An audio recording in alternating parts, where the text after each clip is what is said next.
my message today is understanding and receiving the Holy Spirit. So ang mensahe karon naguluhan ang pagsabot o pagdawat sa balaan ng Espiritu. Amen. John 4:24. God is Spirit, and those who worship Him must worship in spirit and truth. Amen. Magandang time. Father, I just ask you today, Lord, would you give us understanding? Help every person, God, right now to humble our heart. God, breathe life on this word. Father, we ask you now for the anointing and the power of your Holy Spirit. Lord, that we may understand who is the Holy Spirit. How do we walk with Him? How do we receive Him? How do we obey Him? Lord God, teach us the Word of God. In Jesus' name, amen. How many of you, when you think of the Holy Spirit, as Pentecostals, we always think of speaking in tongues. Pila ka ninyo nga din ang una sa Espiritu Santo ingon nga kita Pentecostal o naguna-una nito man sa pagpanulti ng dila. Praise God, that is a gift of the Holy Spirit. Dayon ng Dios kay kini siya mao ang gasa sa Espiritu. But that is not the full working of the Holy Spirit. Sa pandili pa lang kini ang kinatibuk-an gayud nga trabaho sa Espiritu Santo. Somebody could, speak in a fake tongue, and yet their life is full of darkness. I want to go through the Word of God and teach about the working of the Holy Spirit in your life. Number one, the Holy Spirit is God. So una, ang Espiritu Santo, Dios. Jesus said, God is Spirit. Kasi Ginoong Hesus mo siya ang Dios Espiritu. Now, we believe in one God. Kita nagatuo sa usa lang ka Dios. And we believe in the Father. He is God. Siya Dios. We believe in the Son. He is God. Siya Dios. And we believe in the Holy Spirit. The Holy Spirit is not a force. He is not a thing. So dili siya butang. See, the Bible gives many images of the Holy Spirit. A dove, hangin o kalayo. Amen? So, we have many pictures of the Holy Spirit. So daghan kayo nga gihulag mo may tungod sa Espiritu Santo. But the Spirit of God is God Himself. He is God. Praise God. Now, Jesus said, God is Spirit, and those who worship Him must worship in spirit and truth. You cannot worship God without the Holy Spirit. Dili kayo kita makasimba ngadto sa Dios sa tinuod kung wala ang Espiritu. Because worship is more than just words. Kaya ang pagsimba labaw pa kini kaysa pulong o pagsulti. It comes from knowing God. So kini siya nagaabot diha sa pagkaila gayud sa Dios. It comes from a place of truth. Kini siya nagaabot diha sa dapit sa kamatuoran. Jesus is the truth. Kasi Ginoong Hesus kamatuoran. His word is truth. Ang iyang pulong kamatuoran tinuod. And God is true. O ang Dios matuod. So, when we worship God, it's in spirit and truth. So diha magasimba dahi kita diha sa Dios diha pinaagi sa espiritu o kamatuoran. Now, let's go to 2 Corinthians 3:17. Kadawang Korinto 3:17. The Word of God says, Now, the Lord is the Spirit, and where the Spirit of the Lord is, there is liberty. Karon ang Ginoo mao ang espiritu, diin gani ang espiritu sa Ginoo anaw sa diha sa kagawasan. So, the Holy Spirit is also the Spirit of Christ.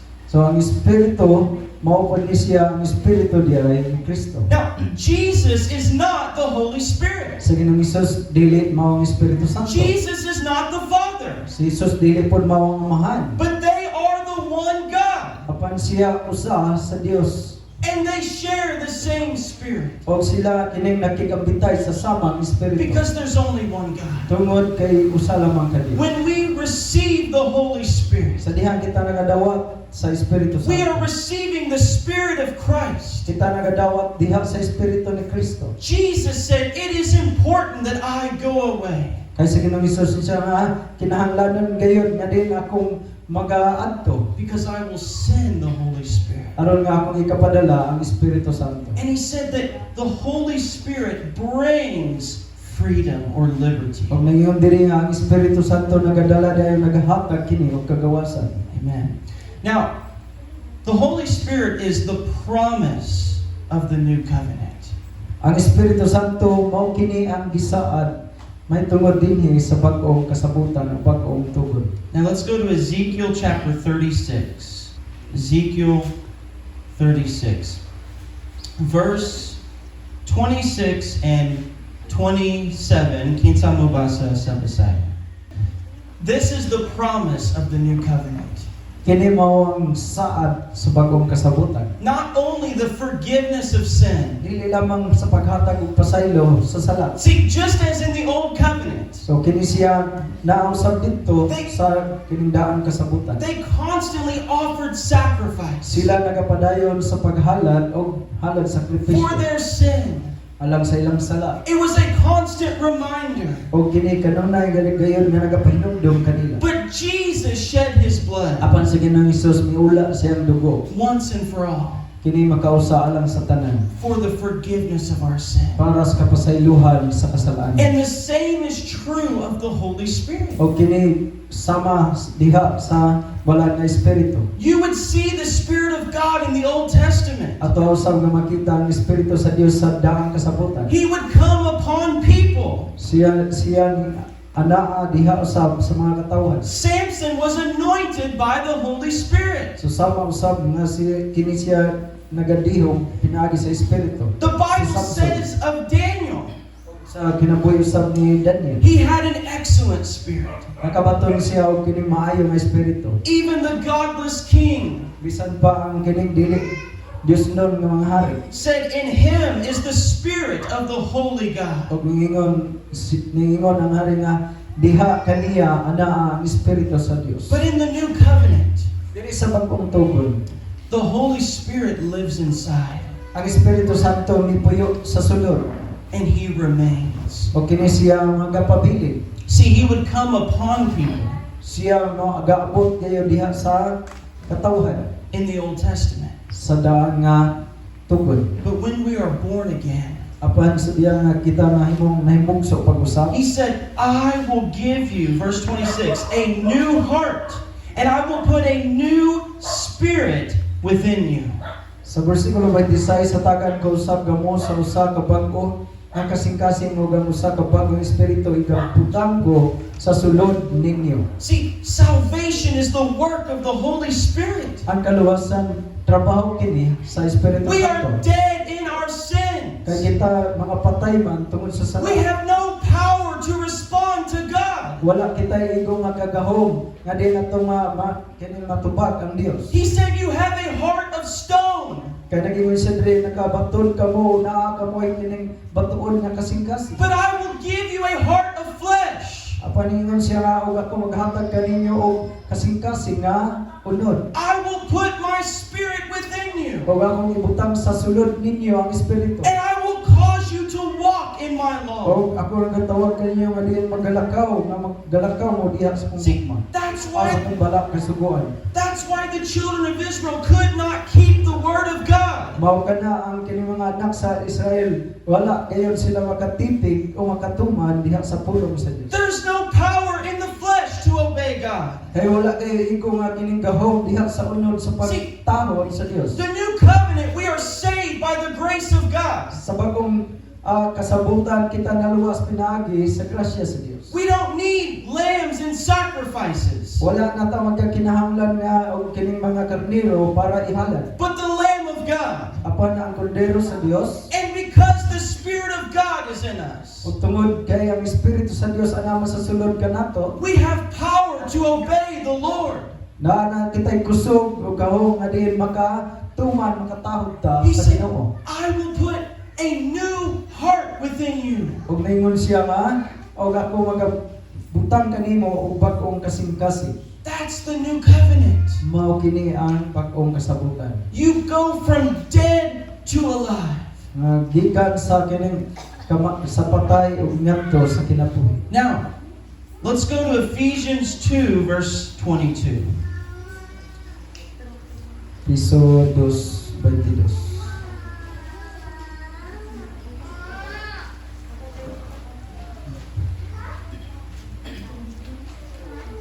Ephesians 2:22. Kinsa mo basa sa Bisaya? Piso 2:22. Amen. Piso 2:22. Uban sa tanang magtotoo kang umusab, mahiusa ngadto kaniya, in nagpuyo ang Dios niyaagi sa iyang espiritu. Nagpuyo ang Diyos pinaagi sa iyong espiritu.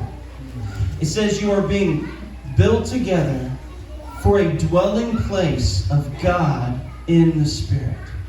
Naingon diri nga usab ginabalay aron mahimong puloy-anan sa Dios pinagi sa espiritu.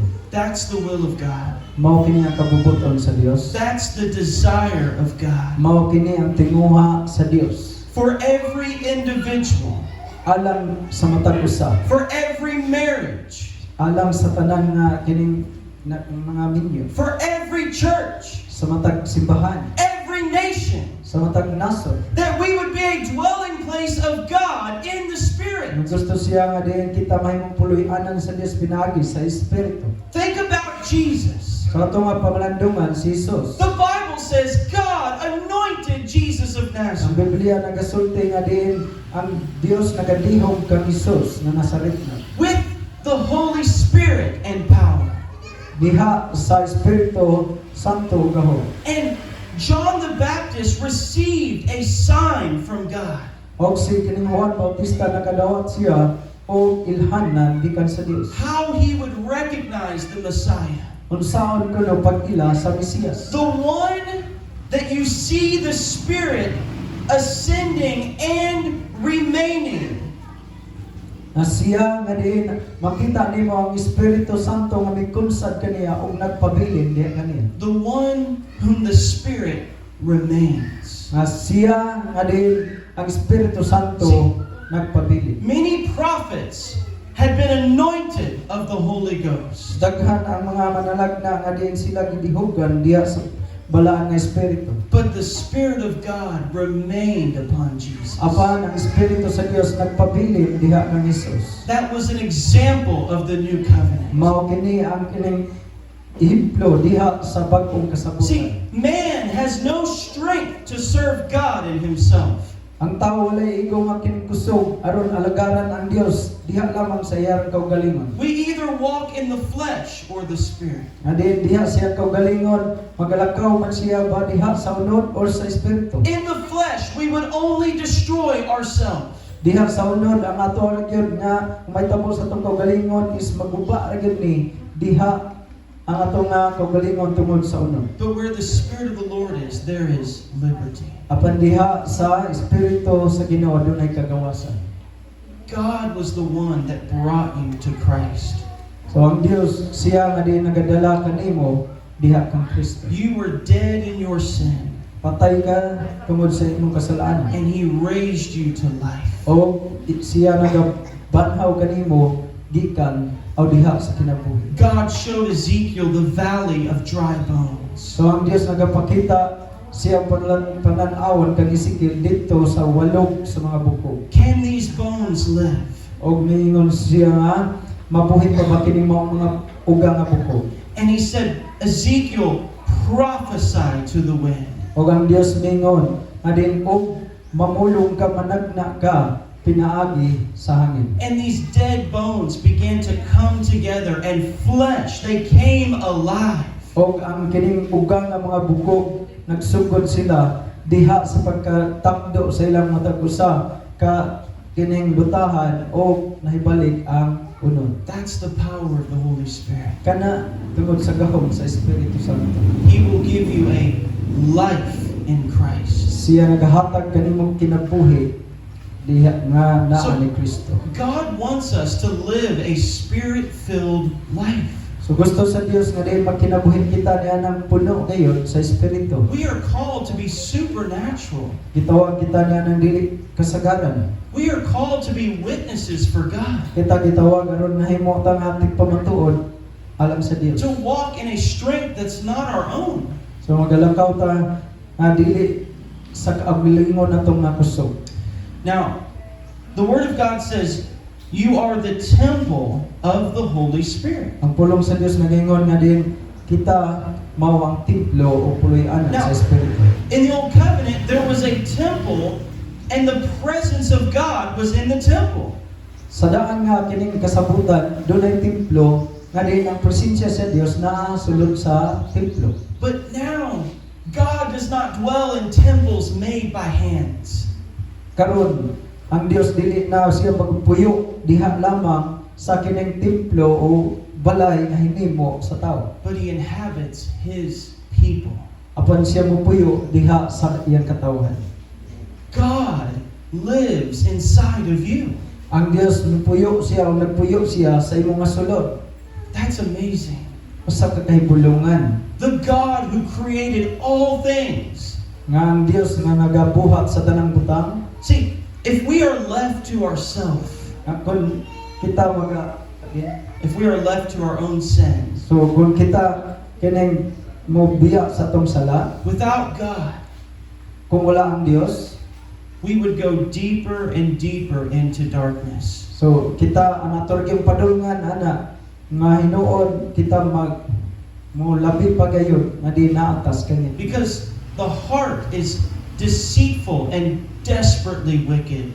Tungod kay ang kasing-kasing labihan ka malimbungon og dautan. When Adam and Eve fell in the garden, Sa diha nga si Adan ug si Eva napakyas dito sa tanaman sa Eden. the wickedness of sin entered their hearts. Og ang kadautan sa sala mosulod sa ilang kasing-kasing. And this is what every human walks with. Og mao kana ang nahitabo sa matag usa ka tawo. Our flesh loves sin. Kay ang atong unod nahigugma ni diha sala. It takes a supernatural act of God to save us. Nga di kini siya nagkakinahanglan ug di kasagaran gayon nga di buhat sa Dios aron pagluwas kanato. Where we are born again. Sa dihang kita nahimugso nataw pag-usap, How many of you can remember before you were saved? pila ba kaninyo nga nahinumdum pa sa dihang wala pa mo maluwas? See Papa Arnold? O siya ra ba? Before you were saved? Did you love coming to God's house before salvation? So kining ganahan ba ka may gugma ba ka pag adtos balay sa Dios sa wala pa ka maluwas?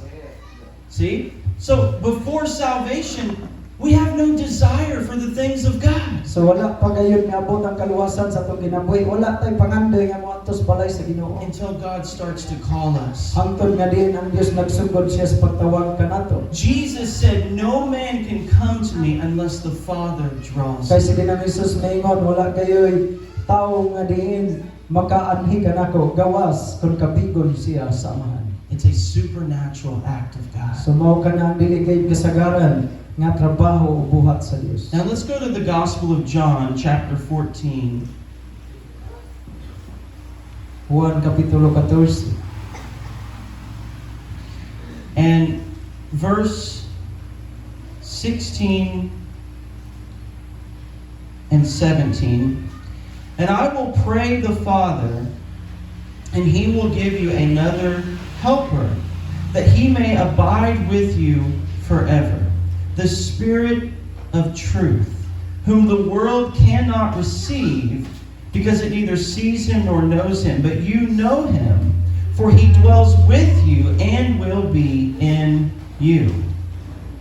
Amen. Sa versikulo 16, og ako mga muyo samahan og kamo iyang pagahatagan ug lain man lalaban nga magapakig-uban kaninyo hangtod sa kahangturan 17 nga mao ang espiritu sa kamatuoran kang kinsa ang kalibutan dili makadawat tungod kay ang kalibutan dili man makakita kaniya ni makaila kaniya apan kamo nakaila na kaniya kay siya nagapuyo man uban kaninyo o maanha siya sa sulod ninyo. Amen. Again, He will be with you. He will be in you. Tulingon siya magauban kaninyo o pabilin kaninyo umupuyo siya sa sulod. And he said the world cannot receive him O nagingon siya nga kalibutan dili makadawat kaniya. because it doesn't see him. It does not know him. O tungod kay wala sila makakita o makaila kaniya. See, that's the blindness of the sinner. Mao kana ang pagkabuta sa mga makasala. They don't see the work of the Holy Spirit. Dili nila makita ang trabaho sa Espiritu Santo. But you are a believer. Apan ikaw usa ka magtotoo. And he said, I will dwell with you and I will be in you. O ingon siya ako mopuyo kaninyo o diha sa sulod ninyo. Now, John 16, verse 7 and 8. Juan So now, 16:8. we're going to talk here a few verses, specifically the working of the Holy Spirit that Jesus talks about. So magasulti ta may tungod gyud sa Espiritu Santo o buhat sa Espiritu Santo. So, kinsa mabasa verse 7 and 8. Parang Ginoo oo nga mas makaayo kaninyo na diyahan kamo kay dili man kaninyo ang magtrabaho kanton. Diya ako padala ko siya kaninyo. Otso niya nagabot niya iyang pailhon ang mga tao sa kalibutan tungod sa ilang sala o sa pagkabatalon o sa siyo. Amen. So he says, when the Holy Spirit comes, number one, he will convict the world of sin. Sa diya ang Espiritu na moabot, so iyaha diay nga pahibal-on o sultihan ang kalibutan may tungod sa ilang sala. See, it's the Spirit of God that convicts of sin. So mao kini ang Espiritu sa Dios nga diin nagapaila sa atong nga sala. That gives you a hatred for sin. Nga kini siya nagahatag kanato og pagdumot diha sa See, sala. if you have a worldly sorrow, Nga kung ikaw adunay kay kalibutanon nga kasugo, you don't understand your sin. so ikaw nakahibalo og nakasabot ka sa In the imong sala. world, people get sorry. Og diri sa kalibutan ang mga tawo moingon nga sorry. If they offend Sayo someone, ako. Kung sila makapasakit or they sa make a sa mistake. katao, o kung makahimot sila og sayo. But godly sorrow produces repentance. O ang Dios nun nga kining kasugo mo resulta dahil kini siya og paghinulsol. Because we realize we have offended God. Tungod kay kita na sayod man nga atong napasakitan ang Dios. We understand the seriousness of our sin. O kita nakasabot kayo dun sa kaseryoso sa atong sala. My sin is against God. Kaya ang atong sala kini siya batok kay sa Dios. That's the working of the Holy Spirit. Mao kini ang trabaho sa Espiritu Santo. He said he will convict of righteousness. O din iya usab nga din tandukod may tungod ang pagkamataron. And he will convict of judgment. O siya usab magahatag og paghukom. A man begins to realize, Na ang tao nga din siya maka-amgo I'm going to die one day. o din makaingon siya nga ako moabot ang adlaw nga mamatay. And I will stand before a holy God. O ako mobaro gayud sa tubangan sa balaang nga Dios. See, the word says God has put eternity in man's heart. O din ang Dios siya ang kabutang gayud o din walay katapusan diha sa kasing-kasing sa tao. Even those who deny him, Nabisan pa ang mga tao nga din naglimod kaniya. who reject the gospel, Nga sila nga din salingkway sa may balita. deep down in their heart, Diha gayud sa kining kinasuluran sa ilang kasing-kasing. they know that God exists. Nga din kahibalo sila nga naagayod ang Dios. And the Spirit of God will convict of the judgment that is to O come. ang Espiritu sa Dios magapahibalo kanila may tungod sa paghukom nga umalabot. Now, verse 13, however, when he, the Spirit of truth, has come, he will guide you into all truth. For he will not speak on his own authority, but whatever he hears, he will speak, and he will tell you things to come. Verse 13. Inigabot sa Espiritu sa kamatuoran kini siya mao ang magatultol kaninyo ngadto sa tibuok nga kamatuoran kay siya dili magasulti sa iyang kaugalingong pagpulutan hinunua ang iyang madungog mao ang iyang igasulti o ang mga butang nga malapot iyang igatug-an kaninyo. He will guide you into all truth. Siya magatultol kanato ngadto sa tibuok kamatuoran. Now, how many of you have read the Bible, especially before you were saved, and you said, I don't understand? So pila ba kaninyo nga din sa wala pa mo maluwas niya nibasa mo sa Biblia niya ang ingon mo di ko kasabot.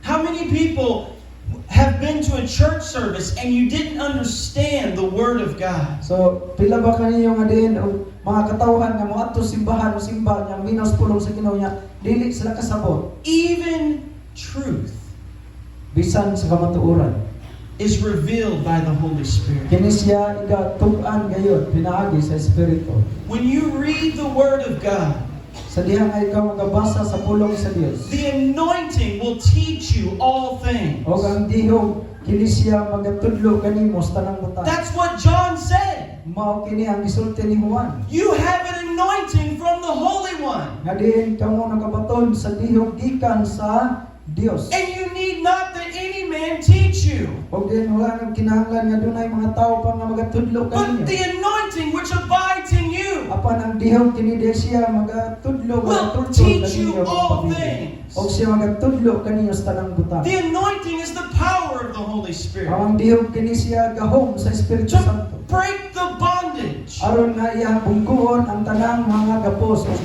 to break the yoke of the devil, Aron nga din iya hangad gug-on bungkagon ang yugo sa yawa. and the power of deception. O ang gahom diha sa See, paglimbong. Thy word is truth, Kaya ang iyang pulong matuod tinuod. and it's only by the Spirit O kini siya diha lamang sa Espiritu. that we can receive and love the truth. Nga din diha atong madawat ang gugma See, sa kamatuoran. There are atheists Dunay mga taong dili motuo og Dios. who will study the Word of God Sila usab gituon sa pulong sa Ginoo. just to disprove it, O ilaha kini nga kini paghatagag pagpamatuod. but they have no understanding. Pandiya sila nga kasing-kasing wala kay pagsabot di They sila don't kasabot. receive the truth Wala sila kadawat sa kamatuoran. because it's the Spirit Tungod kay kini diha sa Espiritu. that leads you into all truth. Kay kini siya mo tultol kanato sa tibuok The kamatuoran. Bible says the preaching of the cross is foolishness to those who are Ang perishing. Biblia nagatugan nga din ang kining mensahe dito sa cross kini siya usa ka kabuangan lamang sa mga tawo nangalaglag. But to us who are being saved, it's the power of God. Apan kini alang sa mga naluwas, ginaluwas gahom sa Dios. And Paul said, he who is spiritual discerns all things. O gingon diri si Pablo nga din sila nga dunay espiritu o naang espiritu makabati o makaila sa mga butang. The natural man does not receive the things of the Spirit of God. Kaya natural lamang nga kining tao dili kayo makadawat sa mga butang nga gikan sa Dios. Because they are spiritually discerned. Tungod kay kini siya mabati lamang o mailhan diha sa espiritu. How do you know that Christ has risen from the dead? So usaon man nato pagkaila nga si Kristo nabanaw gikan sa mga patay. The Bible says, Ang Biblia nagatugan. the Spirit bears witness with our spirit that we are the sons of God. Ang Biblia nagatugan nga din ang atong yang espiritu siya gayon mo saksi o din o ang espiritu sa Dios mo dugtong ngadto sa espiritu nato o mo saksi nga din kita mga anak sa Dios. I know that He is alive. O makaingon ta nga din ako sa I have no doubt.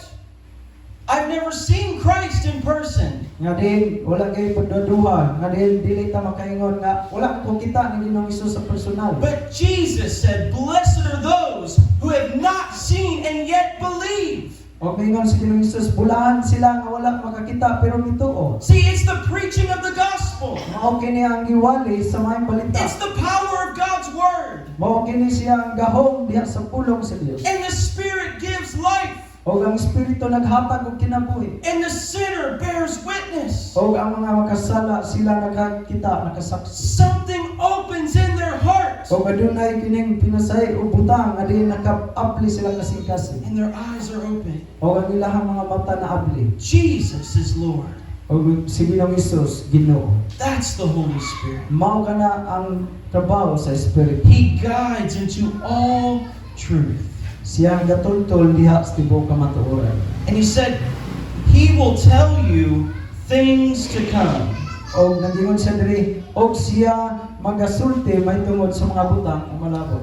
Now, I believe this could refer to prophecy, So ako nagatuo nga din kini siya usaba sa kining panagna so we know the future kay nakaibalutan nga gisulti diri ang malabot by the prophetic word. pinaagi sa kining matagnaon nga pulong. But this can also refer to dreams and visions. Apan kini siya tungod nga matan-aw diha sa mga pananawon or dangko. Or even warnings from God. O kini siya usa ka pasidaan nga gikan sa Dios. You know, I was walking in the park in America, So sa diha nga din ako nagalakaw usa sa kining parke dito sa Amerika. and it was almost sunset, Adin kato nga panahon na hapit na mosalop ang adlaw. almost dark. Kining kilom-kilom na. And I was walking, and I just had a thought that snake. It was all, it just came to my mind, snake. So diha sa kong nauna ako nga kining gihuna-una nga nice. So I pulled my phone and turned my light on, and just as I did, I walked right over a snake. Oh, din ako nga pasigang ako nga kining cellphone niya. Diha nakita nga ay sawa. If I wouldn't have done that, I could have stepped right on it. Adin ako ihunong. That is the Holy Spirit Mao ka na ang Espiritu Santo. warning you of things to come. Siya mo pasidaan ka nato sa mga butang pumalabot. Amen. Each one of these could be a whole sermon in itself. Amen. There's a lot here. I want to look at verse 14. He will glorify me, for he will take of mine and declare it to you. Sa versikulo 14 sa kapitulo 16 sa gihapon, siya magapasidungog kanako kay siya magakuha man sa mga butang nga niya kanako ug iyang igasugilon kini kaninyo. So the Holy Spirit glorifies Jesus. Ang Espiritu Santo nagahimaya kang Hesus. His job is to exalt the name of Jesus Ang iyang Christ. trabaho mao kana nga pagpaitaas o pagbayaw sa ngalan ni Hesus. The Holy Spirit is constantly pointing people to Jesus. Adin ang Espiritu Santo nga diin kini magatudlo gayon sa mga tawo alang kang Hesus. Amen. Now, I want to give you a closing thought over the next 10 minutes. Let's go to Acts chapter 19. Because most of what I've been talking about today, up to this point, is for every believer, for every Christian. Ang halos tanan nga ako nga kini gisulti karon kini alang sa mga magtotoo sa mga Kristohanon. Every Christian is the temple of the Holy Spirit. Matag usa ka Kristohanon kini siya templo sa Espiritu. When you're born again, the Spirit of God is inside of you. Sa diha nga kamo na tawo pag-usab ang Espiritu sa Dios ana sa sulod ninyo. But the Bible speaks of the baptism of the Holy Apan Spirit. ang Biblia nagasulti usab may tungod sa bautismo sa Espiritu. This is when the Spirit of God comes upon you in power to be a witness to the world. Mao kini hinungdan ano ang Espiritu Santo nagaabot usab man ni kanato aron kita mahimo nga saksi diri sa kalibutan ngadto sa Ginoo. In the Gospel of John, Jesus breathed on the disciples and said, "Receive the Holy Spirit." Diri sa kining ebanghelyo ni Juan sa Ginoong Hesus, iya giginhawaan ang iyang mga tinunan og ninyo siya dawatan ninyo ang Espiritu. Now, that was after the resurrection. Kini siya nahitabo humana sa pagkabantay. But before Pentecost, Apan kini wala pa miabot ang Pentecost. I believe that's the moment they were born again. So ako nagatuo nga ni ana nga panahon na gayon sila mga See, kining natawo pag-usap. the Spirit was not yet given because Jesus was not yet glorified. Ang pulong sa Ginoo nagaingon nga wala pa mahatag ang Espiritu Santo tungod kay wala pa man mahimaya si Jesus. Before the cross, So wala pa dito sa cross. The disciples were not born again by the Spirit. Ang mga kinigtunon-an sila wala matawo diha pinaagi sa Now, espiritu. they were still saved Apan sila nagpabiling nga luwas, because they believed in Christ. tungod kay sila nagatuo man ni Kristo. But Jesus breathed on them and said, receive the Holy Spirit. Apan niabot ang panahon nga si Ginoong Hesus iyang giginhawaan ang iyang mga tinunan ug mingon dawatan ninyo ang Espiritu Santo. That's every Christian. Kana mao ang matag usa ka Kristohanon If you're saved, He is inside. nga diin If you're sa saved, He diha nga is luwas inside. na ka siya na sa imong sulod. But then Jesus said, wait in Jerusalem Apan sa diyang si Ginoong Hesus mingon paghulat ka mo dito sa Jerusalem. until you are endued with power from on high.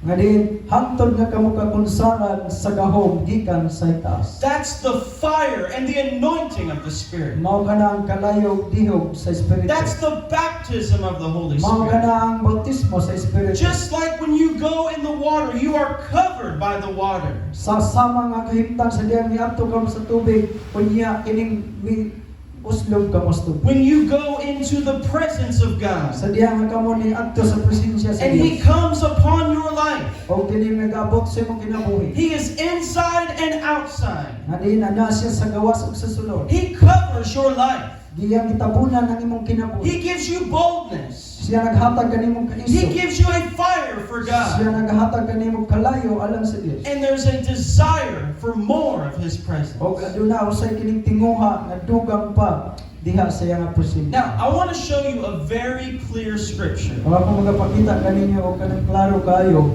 nga bersikulo. So, Acts 19, verse 2 and or verses 1 and 2. I'll let Pastor Mike read. Let's see what time. Okay. I'll let Pastor Mike read for time. Okay. Sa buhat 19 unong dos. Kung samtang dito si Apolos sa Corinto, si Pablo tapos niya malatas ang mga kayutaan sa ibabaw naiabot sa Efeso diin iyang gikahibalag ang pipila ka mga tinun-an dos. Og siya mingon kanila nakadawat ba kamo sa Espiritu Santo sa diha nga mituo na kamo? Og sila mingon kaniya wala man gani kami makadungog nga aduna di ay Espiritu. It said, He found disciples. O nangingon siya diri og iyang gikahibalag kining mga tinun-an. And He said, did you receive the Holy Spirit since you believed? Og iyang giingnan nakadawat ba kamo sa Espiritu Santo sukad nga kamo mituo. Now, we know He's not talking about salvation So kita nahibalo nga din wala kini nagasulti man tungod sa kaluwasan. because they believed. Tungod kay sila mituo. He's talking about the baptism of the Holy Spirit. Kini siya nagpapasabot man tungod sa bautismo sa Espiritu. Did you receive the power of God? O mingon siya nakadawat ba kamo sa gahom sa Dios. Have you been filled with the Spirit Napuno na ba kamo sa Espiritu. since the time of your salvation? Sukad sa panahon nga ikaw naluwas. We didn't even know there was a Holy Spirit. So, ninyo sila wala kung galing ni kahibalo na adi ang Espiritu. Now, it says, I want to go to verse 5. When they heard this, they were baptized in the name of the Lord Jesus. Verse 6. And when Paul had laid his hands on them, the Holy Spirit came upon them, and they spoke with tongues and prophesied. Sa versikulo 5, ug sa ilang pagkadungog niini, sila gipangbautismuhan sa ngalan sa Ginoong Hesus.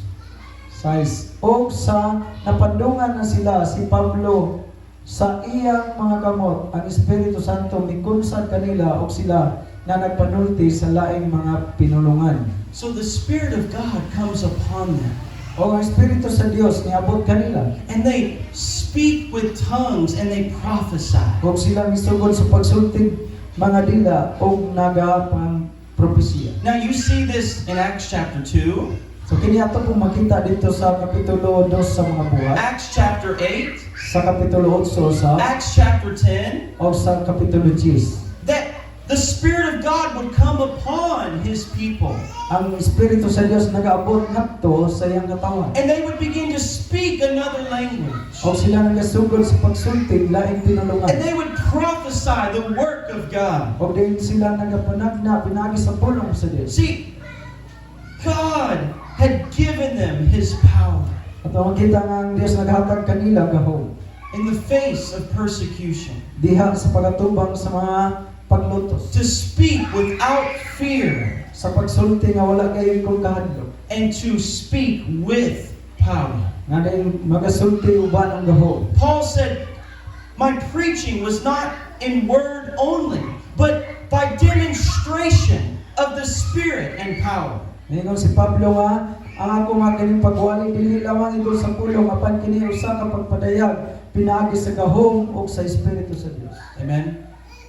So this is the question to every believer. So mao kini ang pangutana sa mga usa ka magtotoo. Did you receive the Holy Spirit when you believed? Imo bang nadawat ang Espiritu Santo sa diyang mituo ka? Now, I want to explain just a minute tongues. So ako sa mga kining i-saysay may tungod sa mga dila. So there are two different tongues that we see.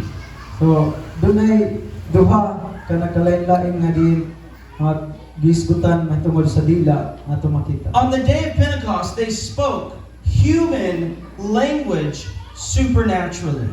So dito sa adlaw sa Pentecostes, adunay gingon dito nga tawhanon nga kaning lingwahe o dili kasagaran nga lingwahe. They spoke the language of the nations by the Holy Spirit. So sila nagasulti sa pinulungan sa mga nasod pinaagi sa Espiritu.